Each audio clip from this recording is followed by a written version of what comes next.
A B C D వర్గీకరణకు మద్దతు పలికినా కూడా ఆంధ్రప్రదేశ్లో రాష్ట్రం మీద దళితుల మీద జరిగే అన్ని దాష్టీకాల మీద వైసీపీ ప్రభుత్వాన్ని తరిమేయాలని పోరాటాలు చేసిన వాడిని, దళిత ఉద్యమకారుడు, పిడికడ దళిత ఉద్యమంతో ఉమ్మడి ప్రయోజన కోసం, పిడికడ ఆత్మగౌరవం కోసం మాకు ఊపిరి ఆడటం లేదని డాక్టర్ సుధాకర్ దగ్గర నుంచి అచ్చెన్న, వజీరా, అబ్దుల్ సలాం అన్నిటి కూడా పోరాడి జగన్మోహన్ రెడ్డి గారిని సాగనంపటంలో ఒక ముఖ్యమైన పాత్ర దళితోద్యమంగా పోషించిన వాళ్ళు.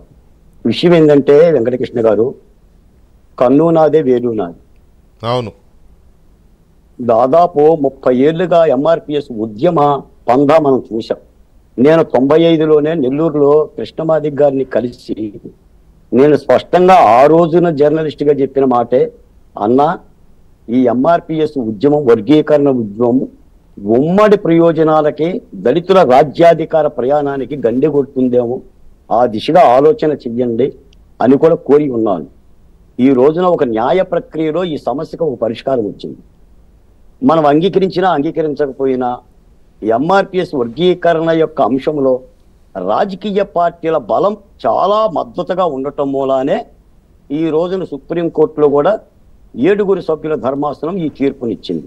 ఇందాక మీ కృష్ణమాదిక్ గారు కూడా చెప్పారు, ఆ రోజున కాంగ్రెస్ పార్టీ అధికారంలో ఉండటం మూలాన 5 సభ్యుల ధర్మాసనమేమో ఇది కేంద్ర పరిధిలోనిది, రాష్ట్రాలకు వర్తించదని చెప్పింది. ఈ రోజున కూడా కేంద్ర ప్రభుత్వం ఏం చెప్పారు, సుప్రీంకోర్టు ఏం చెప్పిందంటే రాష్ట్రాలకు అధికారం ఇచ్చింది, ఉపవర్గీకరణ చేసుకునే వెసులుబాటు ఇచ్చింది. ఆయా రాష్ట్ర ప్రభుత్వాలు ఎలా చేసుకుంటాయో ఆ రాష్ట్రాల్లో ఉన్న ఆయా సామాజిక వర్గాల యొక్క డిమాండ్ని బట్టి చూస్తుంది.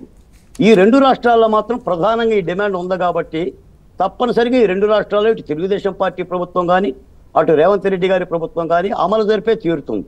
భారతీయ జనతా పార్టీ కూడా దీనికి మద్దతు పలికింది. కాకపోతే మేమనేది ఏంటంటే ఇది మాకు సంబంధించిన అంతర్లీనమైన సమస్య.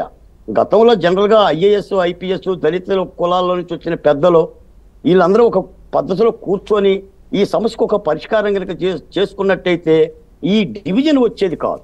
నిజంగా ఇందాక మీరు అన్నట్టుగా రేపు ఇది రాజకీయ రంగు బులుముకొని ఆయా రాష్ట్రాల్లో ఏ రాజకీయ పార్టీ ఏ కులానికి మద్దతు అనే పెద్ద ఎత్తున ఒక ఇబ్బందికరమైన వాతావరణం కూడా కలుగు చేస్తుంది. ఇంకో మాట కూడా ఏంటంటే, ఇప్పుడు ఈ సుప్రీంకోర్టులో ఎంఆర్పిఎస్ ఏబిసిడి వర్గీకరణ అడిగితే ఎస్టీలకు కూడా వర్గీకరణ అనుమతి ఇచ్చారు. నిజంగా ఎస్టీల నుంచి ఆ డిమాండ్ లేదు.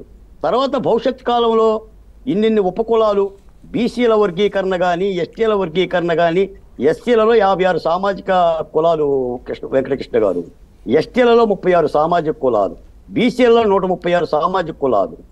ఇప్పటికే కార్పొరేషన్ డివైడ్ అయిపోయి, అంటే అంబేద్కర్ ఆశించింది ఏంటంటే ఒక సామాజిక వివక్షత, ఒక రుగ్మత కారణంగా ఉన్న కులాలన్నింటినీ కూడా ఒక కేటగిరీలో పెట్టి వీళ్ళకి రాజకీయ, ఆర్థిక, విద్యాపరమైన రిజర్వేషన్లు ఇస్తే ఈ కులాలు కాస్త ఎదుగుతాయి అని చెప్పేసి ఆ రోజు భావించి పెట్టారు.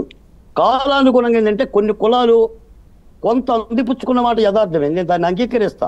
ఎందుకంటే మీరు అన్నారు ఎస్టీలు, మైదాన ప్రాంతంలో ఉండే ఎస్టీలు వేరు, అడవి ప్రాంతంలో ఉండే ఎస్టీలు వేరు, వీళ్ళ చైతన్యం వేరు, వాళ్ళ చైతన్యం వేరు. ఇలా కొద్దిగా లబ్ధి పొందితే లబ్ధి పొందొచ్చు. ఇందాక శ్రీపతిరావు గారు